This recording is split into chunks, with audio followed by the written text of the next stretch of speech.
Au cœur du quartier d'Oisem, la Maison Folie vous invite chaque saison à des découvertes, des rencontres, des échanges, à travers une programmation qui aborde des problématiques de notre société.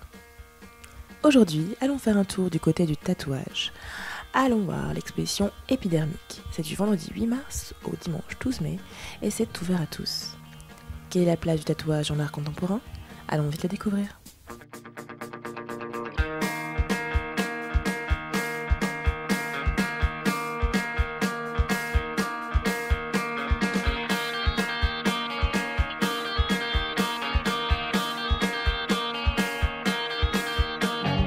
Alors, l'expo épidermique numéro 2 est visible du 8 mars au 12 mai.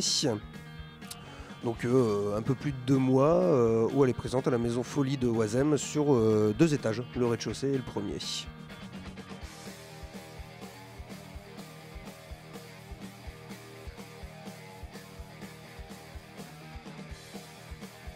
Donc c'est une expo qui concerne le tatouage principalement et la relation qu'il y a entre l'art et le tatouage, comment l'art a pu influencer les artistes tatoueurs et comment les artistes tatoueurs se sont fait influencer par l'art d'une manière générale. Et donc ce qui fait qu'on a des œuvres totalement différentes, on n'est pas sur une expo on va dire photo, on va voir des bras photographiés avec des tatouages classiques, on a vraiment des œuvres d'art qui ont été créées par des tatoueurs qui sont présentés ici. Donc il y a des œuvres vraiment très différentes, très variées. On a des artistes tatoueurs qui viennent du monde entier. On a des œuvres américaines, européennes, japonaises également, qui sont présentées ici, avec des œuvres et des artistes qui ont une certaine renommée maintenant. Par exemple, vous avez une œuvre de Giger, qui est un artiste qui a créé Alien, le monstre Alien dans le film. Donc voilà, c'est quand même une référence mondiale, oscarisée. On a une de ses œuvres qui est présentée ici. On a également Enrique Marti qui commence à être connu dans le monde de l'art contemporain. On a Marie Cobble qui est adepte des performances physiques, qui a fait une œuvre à partir de tatouages.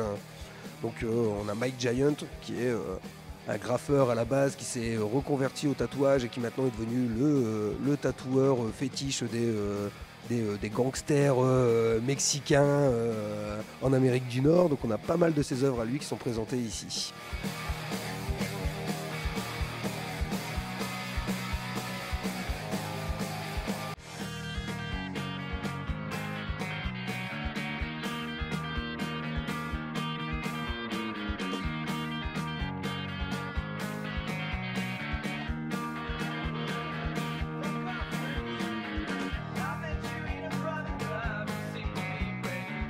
Alors, pour vous présenter quelques œuvres présentes dans l'exposition, vous avez également cette machine qui s'appelle Auto Ink, qui est réalisée par Chris Ecker, qui n'est pas du tout tatoueur pour le coup, qui est un ingénieur en robotique, passionné de tatouage évidemment, et donc qui a réalisé une machine s'inspirant des machines un peu old school, genre les machines à coudre, telles que les Singer ou autres.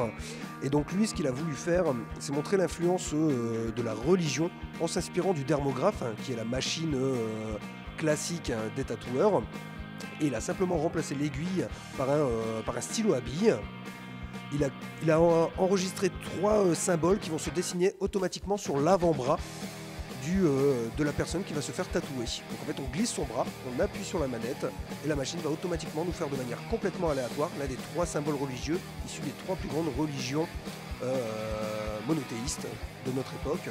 Donc la croix catholique, l'étoile de David et le croissant de lune. Et donc ce qu'il a voulu montrer à travers cette œuvre, c'est montrer l'influence qu'a la religion sur notre comportement et sur notre culture.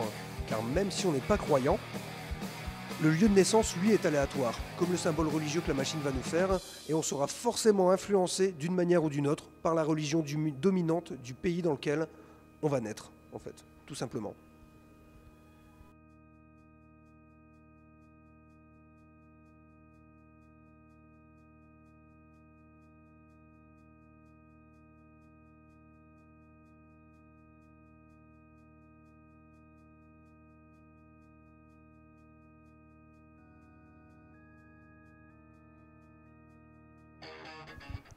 Bah ça va, j'ai bien aimé.